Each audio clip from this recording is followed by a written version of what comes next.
আসসালামু আলাইকুম রহমতুল্লাহ। সফল হতে কি লাগে? সফল হতে অনেক কিছুর প্রয়োজন হয় না।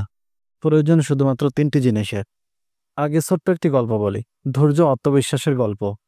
একবার ২ টি ব্যাঙ একটি পানি ভর্তি হাঁড়ির মধ্যে পড়ে গেল। হাঁড়ির চারপাশ ছিল পিচ্ছিল। তারা অনেক চেষ্টা করেও উঠতে পারছিল না। তারা প্রাণপণে লাফাচ্ছিল কিন্তু কোনোভাবেই বের হতে পারছিল না। একটি ব্যাঙ ভাবল, এখান থেকে বের হওয়া অসম্ভব। সে চেষ্টা করা বন্ধ করে দিল এবং অল্প কিছুক্ষণের মধ্যেই ডুবে মারা গেল। অন্য ব্যাঙ ভাবল, না, আমি চেষ্টা করতেই থাকব।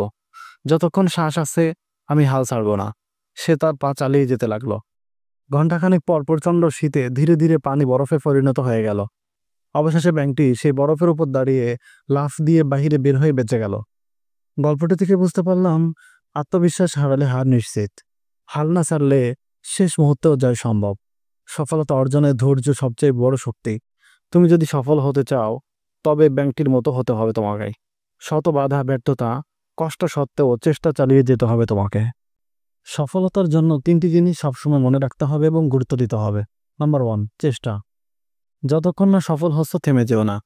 সফল মানুষেরা বারবার ব্যর্থ হয়েছে, তারা কান্না করেছে, ভেঙে পড়েছে, কিন্তু কখনো হাল ছাড়েনি। তারা জানতো ব্যর্থতা হলো সাফল্যের একটি ধাপ। যারা কখনো হেরে যেতে ভয় পায় না তারাই একদিন জয় ছিনিয়ে আনে। তাই হাল না ছেড়ে চেষ্টা করতে থাকো। নাম্বার 2, দৃঢ় মানসিকতা। আমি পারবো, এই বিশ্বাসে নিজের উপর বিশ্বাস রাখা। জগতে এমন কিছু নেই যা তুমি শিখতে পারবে না বা করতে পারবে না।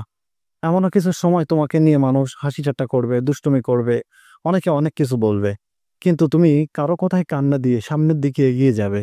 যদি তুমি ঠিক করে ফেলো যে তুমি সফল হবেই, তাহলে আজ অথবা কাল তুমি অবশ্যই সফলতা অর্জন করতে পারবে ইনশাআল্লাহ।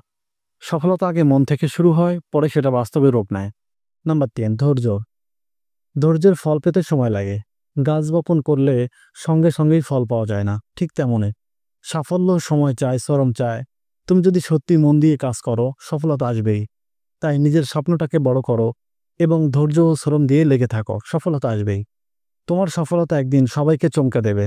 তাই হাল না ছেড়ে চেষ্টা করতে থাকো।